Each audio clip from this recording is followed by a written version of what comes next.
Hello everyone from this side Adarsh Kumar. आज हम RRB ALP CBT 2 technician NTPC RRB SI में जिस टाइप के साइंस के क्वेश्चन पूछे जाते हैं उनको हम वन बाय वन सॉल्व करने वाले हैं। फर्स्ट क्वेश्चन यहाँ से जो पूछा जा रहा है आपसे, आधुनिक आवर्त सारणी की क्षैतिज कतारें निम्नलिखित में से क्या कहलाते हैं। ठीक है, जो आधुनिक आवर्त सारणी है उनमें जो आपका हॉरिजॉन्टल जो लाइन्स होती है उनको क्या कहा जाता है। ठीक है, ए बोला जा रहा है आवर्त, बी आपका है समूह, सी है कोष और डी है इनमें से कोई नहीं। कौन सा यहाँ पे सही आंसर होगा? आधुनिक आवर्त सारणी में क्षैतिज कतारों को आवर्त बोला जाता है, याद रखना है। ठीक है, क्षैतिज कतारों को क्या बोला जाता है? आवर्त बोला जाता है। और ऊर्ध्वाधर आपकी जो कतारें होती है ऊपर से नीचे वर्टिकल लाइन जो होती हैं, ठीक है, उनको ग्रुप बोला जाता है, वर्ग बोला जाता है। और समूह, ठीक है, समूह भी बोला जाता है, ग्रुप भी बोला जाता है, वर्ग भी बोला जाता है। ठीक है, तो याद रखनी है पॉइंट को। अगले क्वेश्चन पे आते हैं। तो नेक्स्ट यहाँ पे पूछा जा रहा है आपसे कि आधुनिक आवर्त सारणी में कौन सा आवर्त अभी तक अधूरा है। ठीक है, आधुनिक आवर्त सारणी में ना कौन सा अभी आवर्त जो है कि अभी तक अधूरा है। ए बोला जा रहा है तीसरा आवर्त, बी है आपका प्रथम आवर्त, और सी है छठवां आवर्त, और डी है सातवां आवर्त। कौन सा यहाँ पे सही आंसर होगा? ऑप्शन नंबर डी, सातवां आवर्त अभी तक क्या है? अधूरा है। इसमें नए एलिमेंट की, नए तत्वों की खोज की अभी भी जारी है, और ये नए तत्व जो खोजे जाएंगे वो आपके सातवें आवर्त में रखे जाएंगे। ठीक है, ये आपका ऑप्शन नंबर डी इसके लिए करेक्ट है। अगले क्वेश्चन में आते हैं। तो नेक्स्ट क्वेश्चन पे यहाँ से पूछा जा रहा है, मेंडलीफ के आवर्त सारणी के ऊर्ध्व स्तंभ को क्या कहा जाता है। मेंडलीफ ने जो आपका वर्गीकरण किया है तत्वों का, है ना, तो उनके आवर्त सारणी में जो आपके ऊर्ध्व स्तंभ होते हैं उनको क्या कहा जाता है। ए बोला जाता है ग्रुप समूह, और बी है आपका आवर्त, और सी है ग्रुप और आवर्त, और डी है इनमें से सभी। कौन सा यहाँ पे सही आंसर होगा? ऊर्ध्व स्तंभ की बात कही जा रही है, मतलब कि वर्टिकल, ऊपर से नीचे। ठीक है, जिसको ग्रुप बोला जाता है या फिर समूह बोला जाता है। ऑप्शन नंबर ए हमारा इसके लिए सही है। ठीक है, अगले क्वेश्चन पे आते हैं। तो नेक्स्ट क्वेश्चन पे यहाँ पे पूछा जा रहा है, आधुनिक आवर्त सारणी में बाईं से दाईं ओर जाने पर परमाणुओं का साइज क्या होता है। ठीक है, आधुनिक आवर्त सारणी में आप लेफ्ट से राइट की साइड में जाते हैं तो ये जो परमाणुओं का जो साइज होता है वो आपका ए बोल रहा है कि बढ़ता है, बी आपका घटता है, सी बोल रहा है अपरिवर्तित रहता है, डी है इनमें से कोई नहीं। कौन सा सही होगा? तो यहाँ पे आपका घटता है। ठीक है, आधुनिक आवर्त सारणी में आप लेफ्ट साइड से राइट साइड में पीरियोडिक टेबल में जाते हैं, ठीक है, तो क्या होगा आपका यहाँ पे जो है कि आकार जो होता है परमाणु का घटता है, क्योंकि यहाँ पे इलेक्ट्रॉन का नंबर बढ़ता है। ठीक है, जैसे जैसे एक ऑर्बिट में इलेक्ट्रॉन का नंबर जो है बढ़ेगा, वैसे वैसे क्या होगा, चारों साइड से आपका हर साइड से क्या होगा, इलेक्ट्रॉन्स की नंबर जैसे जैसे बढ़ते जाता है वो सेंटर के टुवर्ड्स आपका अट्रैक्ट होते जाते हैं, क्योंकि इलेक्ट्रॉन क्या होते हैं, नेगेटिव चार्ज होते हैं, और सेंटर में क्या होता है, प्लस चार्ज होता है, प्रोटॉन होता है ना। तो नेगेटिव चार्ज को पॉजिटिव चार्ज अट्रैक्ट करता है, खींचता है। इसकी वजह से जो है जितने ज़्यादा इलेक्ट्रॉन बढ़ेंगे उतना ज़्यादा वो क्या होगा, श्रिंक करते जाएगा, छोटा होते जाएगा साइज। ठीक है, तो आपका लेफ्ट टू राइट में क्या होती है, इलेक्ट्रॉन की संख्या बढ़ती है, इस वजह से साइज जो होता है वो घटता है। ठीक है, तो हमारा ऑप्शन नंबर बी इसके लिए सही है। अगले क्वेश्चन में आते हैं। तो नेक्स्ट यहाँ पे पूछा जा रहा है, आधुनिक आवर्त नियम के अनुसार तत्वों का गुणधर्म है। ठीक है, आधुनिक आवर्त नियम के अनुसार जो है ना तत्वों को क्या गुणधर्म है। ठीक है, ये बोला गया है कि परमाणु द्रव्यमान का आवर्त फलन होता है, बी बोला जा रहा है परमाणु संख्या का आवर्त फलन है, और सी बोला जा रहा है परमाणु साइज का आवर्त फलन है, और डी है परमाणु आयतन का आवर्त फलन है। कौन सा यहाँ पे सही आंसर होगा? आधुनिक आवर्त नियम के अनुसार क्या है, हमारा परमाणु संख्या का आवर्त फलन होता है। ठीक है, जो तत्वों का गुणधर्म क्या होता है, परमाणु संख्या का आवर्त फलन होता है। ऑप्शन नंबर 20 के लिए करेक्ट है।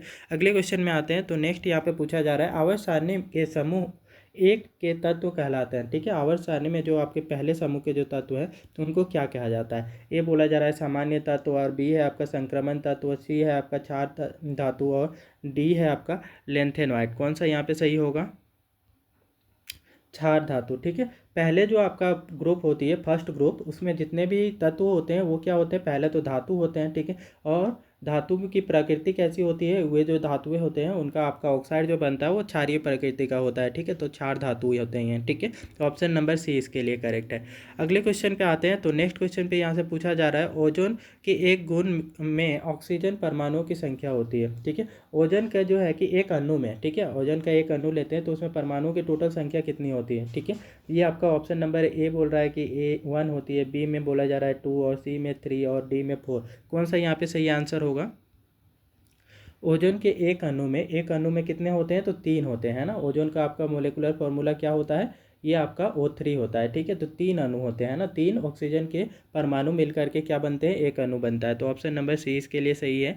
अगले क्वेश्चन पे आते हैं। तो नेक्स्ट क्वेश्चन में पूछा जा रहा है, आवर्त सारणी में boron, silicon, germanium, arsenic, antimony और टेलुनियम टेलुरियम और पोलेनियम, ठीक है, ये जो धातु हैं ये आपका क्या है, ठीक है। ये बोला जा रहा है धातु हैं, बी ये जो आपके एलिमेंट है ये सब क्या है, ये पूछा गया है ना। ए बोल रहा है धातु है, बी है आपका अधातु है, सी आपका है कि गैस है और डी है उपधातु है। कौन सा सही आंसर होगा।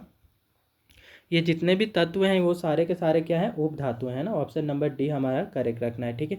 कम से कम आप 2-3 चीज़ें याद रख ले, सिलिकॉन, जर्मेनियम, ठीक है, आर्सेनिक, ये सारे जो जितने भी हैं ये सारे के सारे क्या हैं, ये उपधातु में आते हैं, ठीक है। तो ये सब के सब उपधातु हैं, ठीक है।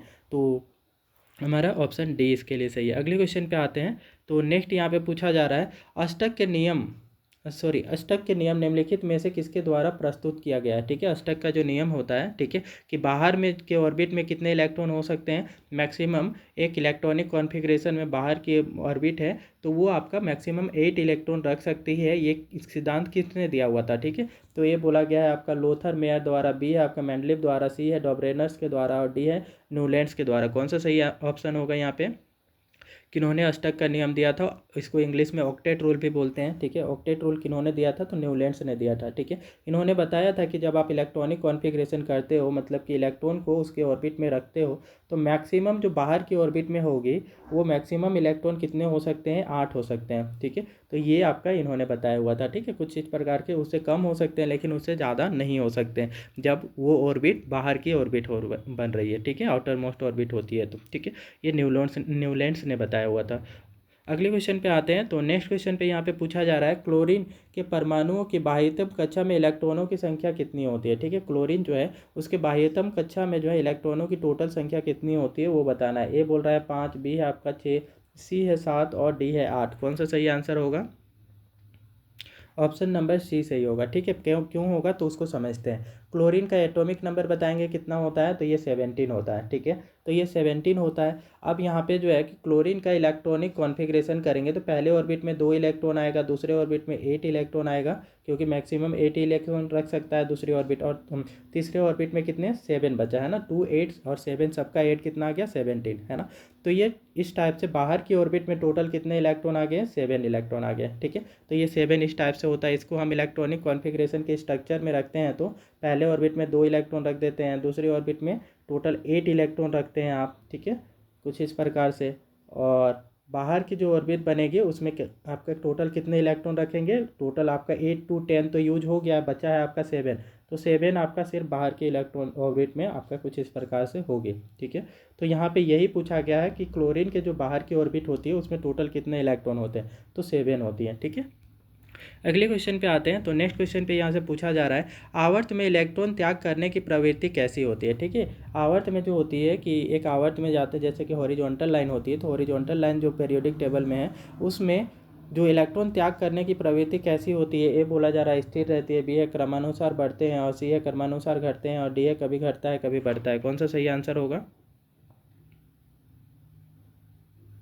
यहाँ पे जो है कि आवर्त में हम लेफ्ट टू राइट जाते हैं ना, तो आपका 1 2 3 तक आपका मेटल में क्या होते हैं, मेटल की तरफ आपका इलेक्ट्रॉन को डोनेट करने की जो टेंडेंसी होती है, क्षमता होती है, वो बढ़ती है। उसके बाद में नॉन मेटल में क्या होती है, राइट साइड से जैसे जैसे हम इधर आते हैं, जैसे पहले में आ जाए फ्लोरीन, ठीक है, उसके बाद में फिर ऑक्सीजन, फिर नाइट्रोजन, तो इस टाइप से नॉन मेटल में क्या होती है, ये घटती है, ठीक है। तो ये आपका कभी घटता है कभी बढ़ता है, ऐसा बोल सकते हैं, ठीक है, कि आपका मेटल की तरफ आपका बढ़ता है और मेटल की तरफ से देखेंगे कि इलेक्ट्रॉन को डोनेट करने की टेंडेंसी बढ़ते जाता है और नॉन मेटल के टुवर्ड्स घटते जाता है, ठीक है। तो ऑप्शन नंबर डी इसके लिए सही होगा, ठीक है।